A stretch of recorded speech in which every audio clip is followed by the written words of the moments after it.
Bom dia, boa tarde, boa noite. Aqui é o Márcio do meu, do seu, do nosso canal Sempre Fla. Venho chegando agora com informações quentinhas da nossa vitória de ontem contra o Atlético Paranaense de 1-0, né? Lá na Arena da Baixada. Lá o Flamengo não ganhava há muito tempo, né? E o Atlético Paranaense também não perdia dentro de casa há muito tempo no seu local, no seu belíssimo estádio, né? Aquele estádio muito bonito, encantador, mas o Flamengo na noite de ontem conseguiu uma excelente vitória, 1-0 com gol sensacional do nosso centroavante Pedro, e já estamos na semifinal. E hoje São Paulo e América Mineiro decidem para saber quem será o adversário do Flamengo na próxima fase. Nós vamos estar falando dessa partida de Atlético Paranaense 0, Flamengo 1, já. Antes, peço a vocês que cheguem acionando os sininhos das notificações e dando aquele like de confiança, galera, que a gente tanto precisa. Compartilhe nosso conteúdo, comentem tudo que vocês acham daquela partida de ontem, essa vitória do Flamengo de 1-0 que nos colocou na semifinal, e também dando like, né? O like que é muito importante pra gente. Galera, vamos falar desta partida de ontem, né? Essa vitória do Flamengo de 1-0 que nos coloca na semifinal da Copa do Brasil. O Pedro marcou um golaço de bicicleta e o Flamengo ganhou do Atlético Paranaense e já é o semifinalista da Copa do Brasil. É um verdadeiro gol de placa, né? Para colocar um ponto de interrogação na cabeça do técnico Tite, né? O técnico da seleção brasileira. Foi de bicicleta que Pedro deu a vitória por 1-0 sobre o Atlético Paranaense ontem à noite na Arena da Baixada, que colocou o rubro-negro carioca nas semifinais da Copa do Brasil, né? O time do técnico Dorival Júnior soube administrar a pressão da torcida e da equipe da casa no final. E agora aguarda o vencedor do duelo de hoje, né? Entre América Mineiro e São Paulo. No jogo de ida no Morumbi, o tricolor venceu por 1-0. Atlético e Flamengo ainda tem no calendário as semifinais da Copa Libertadores. Os paranaenses encaram o Palmeiras e os cariocas pegam o argentino Vélez Sarsfield. No Campeonato Brasileiro, ambos ainda sonham com um título e tentam não desgarrar tanto do líder Palmeiras. No domingo, dia 21, pela competição nacional, o Atlético recebe o América Mineiro na Arena da Baixada. Já o Flamengo visita o Palmeiras no Allianz Parque. Esse vai ser um jogo que será praticamente uma final antecipada do Campeonato Brasileiro, né, galera? E também tivemos pelo lado do Atlético Paranaense o jogador Eric, né, que teve o melhor momento, né, o jogador com mais movimentação. Ele fazia a transição entre a defesa e o ataque, e na parte ofensiva também chegou bem em algumas oportunidades, né? Onde se destacou ali na frente no time do Atlético Paranaense. O Pablo, pelo Atlético Paranaense, completou 200 jogos pelo Atlético Paranaense. Pablo teve uma atuação muitíssimo apagada e não ofereceu perigo ao gol do Flamengo, apesar dos jogadores de laterais de campos do Atlético Paranaense cansaram de lançar a bola na área, quantas vezes foram necessárias, numa tentativa inútil que o Pablo estava muito sempre bem marcado, né? Com os zagueiros ali, uma hora o jogador Léo Pereira e uma outra hora a nossa zaga, até com o Felipe Luiz ali, né? Ele acabou sendo substituído no segundo tempo após o gol de Pedro, né? E ele ainda saiu na bronca, o Pablo, né? Ele foi homenageado antes do jogo pela diretoria por conta da marca de 200 jogos. O Rodinei, pelo Flamengo, fez uma grande partida, né? Principalmente no segundo tempo. Galera, e quando o Vidal chegou ao Flamengo, ele dizia, quando se viu a primeira partida da equipe, ficou impressionado pelo Rodinei e chamou de avião. Nesta quarta-feira, o lateral direito Rodinei teve mais uma grande partida, inclusive com muita intensidade na linha de fundo, né? Foi a válvula de escape do time, dando linda assistência para o gol de Pedro e fazendo outras boas jogadas pelo lado direito. No primeiro tempo, o Rodinei, assim como toda a equipe, estava um pouco presa, né, na marcação do Atlético Paranaense, que não jogava, mas também não deixava o Flamengo se soltar em campo. No segundo tempo, o Rodinei foi um dos melhores jogadores em campo e principal jogador na articulação pelo lado direito, principal jogador para o crescimento da partida. Substituindo, né, o jogador suspenso Thiago Maia, Vidal demonstrou toda a sua categoria, cadenciando o meio de campo do Flamengo com passes verticais e precisos, né? Galera, Everton Ribeiro foi um jogador que teve bastante dificuldade com o gramado, né, com a tal grama sintética. Foi uma das peças mais importantes do elenco do Flamengo. o Everton Ribeiro novamente demonstrou que teve dificuldade de atuar no gramado sintético da Arena da Baixada. Em 2 oportunidades, ele deixou escapar o domínio fácil, matando a jogada do time rubro-negro. Galera, a atuação do Atlético Paranaense, que apostou no sistema de marcação forte e bolas alçadas na área, comparando com o jogo de ida no Maracanã, o time paranaense equilibrou muito mais as ações, porém faltou um pouco mais de efetividade nas jogadas ofensivas. Para mim, além de efetividade, faltou mesmo qualidade à equipe paranaense, né? A equipe abusou das faltas, né?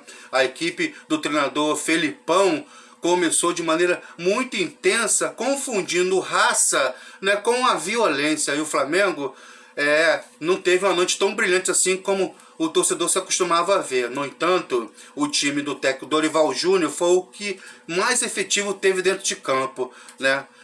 Sendo cirúrgico nas oportunidades e usufruindo dos seus talentos individuais, como no golaço marcado por Pedro, na excelente jogada, ali assistência do Rodinei, que foi ao fundo e cruzou, a Arrascaeta passou pela bola e o nosso Pedro, de bicicleta, fez um golaço, um gol muito bonito, né?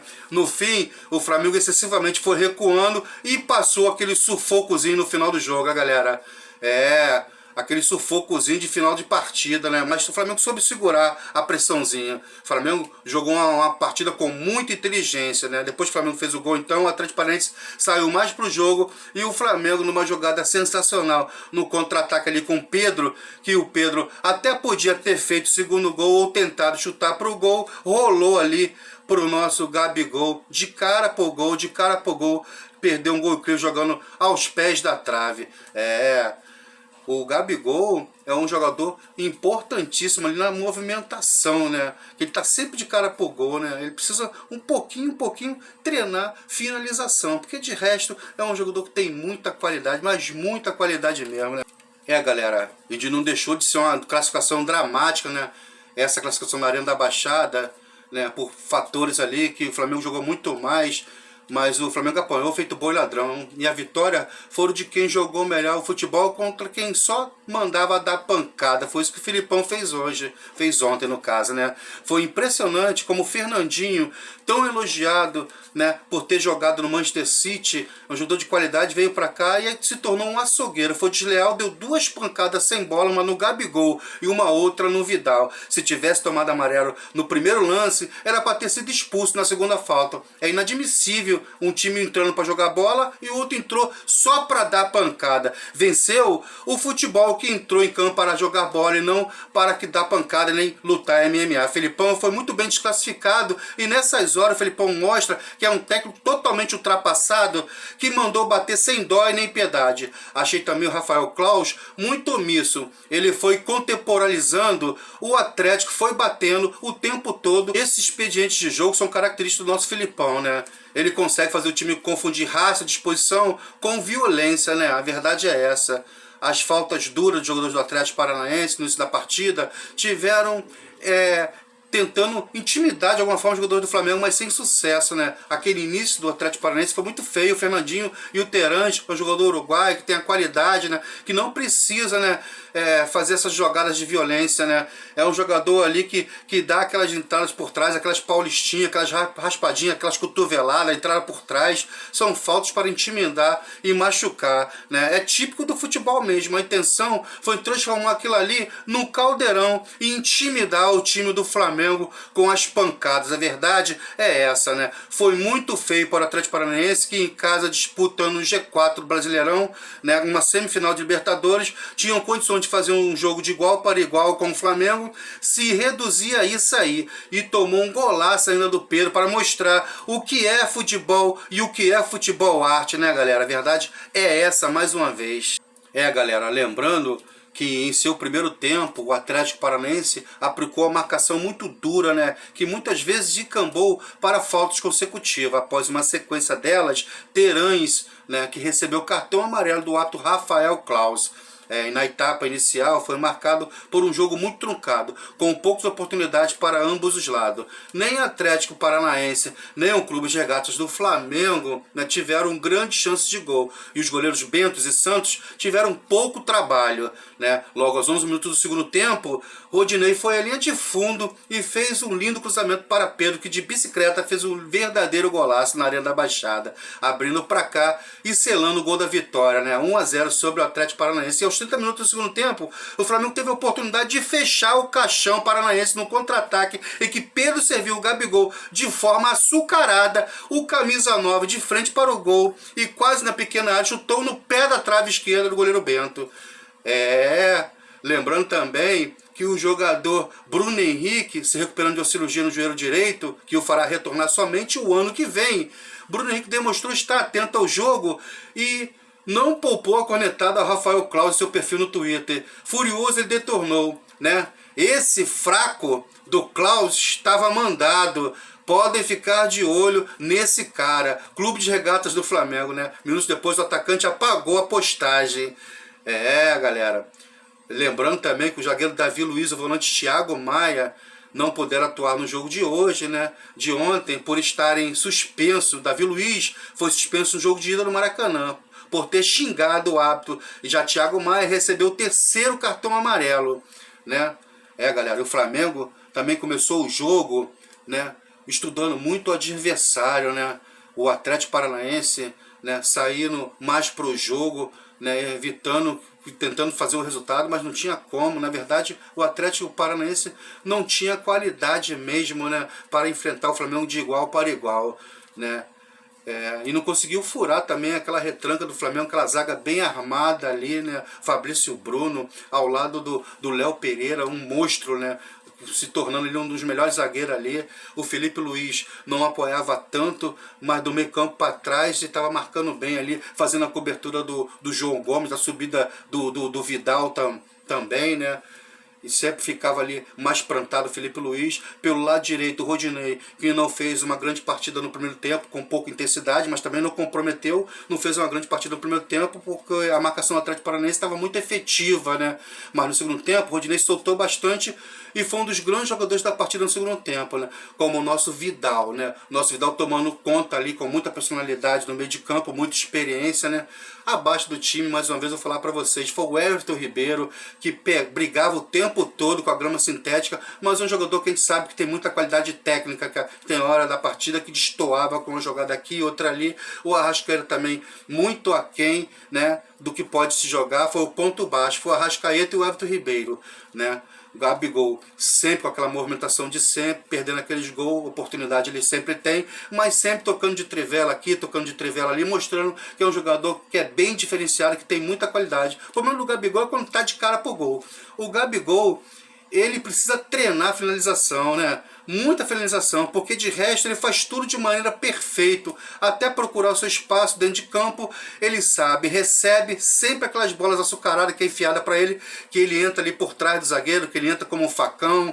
É um jogador que dá muita mobilidade ali, está sempre se movimentando na frente, mas perde muita oportunidade, né? E o nosso Pedro é bem mais efetivo, aparece pouco no jogo, mas toda vez que aparece tem muito produtivo, não só para a finalização, ele tem um estoque ali muito ampliado de bicicleta, de peito, de calcanhar, de letra, de cabeça, ou até mesmo segurando na bola ali e ajeitando ali ao seu melhor companheiro ali, melhor em posição dentro de campo, né? Ele serve muito bem também o companheiro, além de fazer muito gol. Pelo lado esquerdo, entrou muito bem Cebolinha pelo lado esquerdo, fazendo o nosso lado esquerdo aparecer de fato na partida, que até então o nosso lado esquerdo estava muito parado, porque o Felipe Luiz não avançava tanto assim, jogava mais defensivamente, mas o nosso lado direito, o Rodinei no segundo tempo fazendo uma brilhante partida. O segundo tempo do Flamengo foi mais efetivo, terminou mais completo, mais inteiro, mais compacto.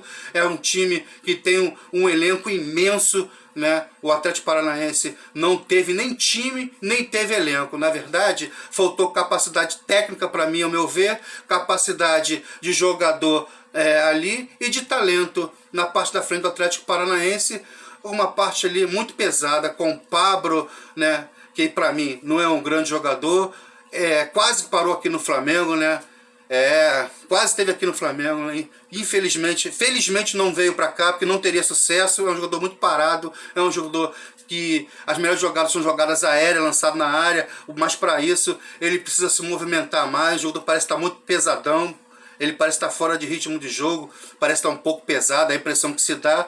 E o melhor jogador do ataque do Atlético Paranaense foi sim o Eric, com muita movimentação. Na verdade, o Atlético Paranaense perdeu aqui, empatou aqui no Maracanã, com o Flamengo perdendo diversas oportunidades, mas a parte ofensiva do Atlético Paranaense naquele jogo aqui no Maracanã parecia bem melhor do que a parte ofensiva desse jogo de ontem, né? Nas mexidas do nosso Filipão, para mim não surgiu nenhum grande efeito assim. No segundo tempo ele tentou mudar e começou a mexer, começou a botar um monte de atacante na frente, já era tarde demais, o Atlético estava completamente dominado pela menor qualidade da equipe da Gávea. O Flamengo venceu o duelo aqui no Maracanã, empatando de 0-0, mas fazendo uma grande partida, e obteve lá a classificação fora de casa no Atlético Paranaense, lá dentro do Paraná, na Arena da Baixada, vencendo por 1-0, que foi o melhor nos dois confrontos. O Flamengo empatou aqui jogando uma grande partida e vencendo lá, chegando nessa semifinal. Galera, vamos passar a ficha técnica desse jogo de ontem. Atlético Paranaense 0,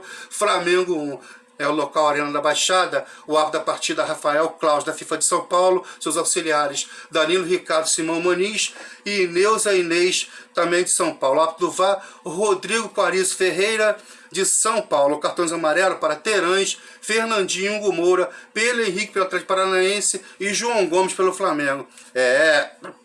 E o Pedro, aos 11 minutos do segundo tempo, fez Flamengo 1-0. O Atlético Paranaense formou e perdeu com o Bento, o excelente goleiro Bento. O Atlético parece que é uma escola de goleiro, né? Tem o Santos que está no Flamengo. E agora o Bento, que é um dos grandes goleiros desse campeonato brasileiro. O Bento, Matheus Felipe, depois Coelho, Thiago Heleno, Pedro Henrique e Kelvin, né? Eric, Hugo Moura, né? Muita disposição. Depois entrou Vitor Bueno, Fernandinho, Abner, Terãs, depois entrou Vitinho, Pablo, depois Canóbio. O Canóbio aqui no Rio parecia ser a melhor opção. Era titular aqui no Rio, além do Coelho, né? O Coelho e o Canóbio eram titulares aqui no jogo aqui no Maracanã. Parece que se movimentava até bem melhor, né? Até melhor do que o Pablo não estava tendo. Desculpa. Esse é o time do Felipe Scolari, né? O Flamengo venceu com Santos, Rodinei, Fabrício Bruno e Léo Pereira, formando uma zaga bem consistente, né? Uma zaga bem segura. Felipe Luiz ajudando bastante na marcação. João Gomes à disposição de sempre. Vidal, o melhor jogador no meio campo. Depois entrou Vitor Hugo, Arrascaeta, e que para mim não estava no seu melhor dia. Diego entrou depois. Everton Ribeiro, que também não jogou um grande futebol, estava brigando o tempo todo com a grama sintética, a gente sabe a qualidade do jogador. Entrou o Pablo, depois Gabigol, depois Everton Cebolinha, que entrou muito bem ali pelo lado esquerdo. Pedro, depois saindo, entrando Lázaro. Esse foi o Flamengo do técnico Dorival Júnior. O time vencedor do técnico Dorival Júnior. Agora o Flamengo vira a chave novamente e vai jogar agora a próxima partida do Campeonato Brasileiro, domingo. Domingo é lá no Allianz Parque, né? Uma final antecipada. Flamengo e Palmeiras.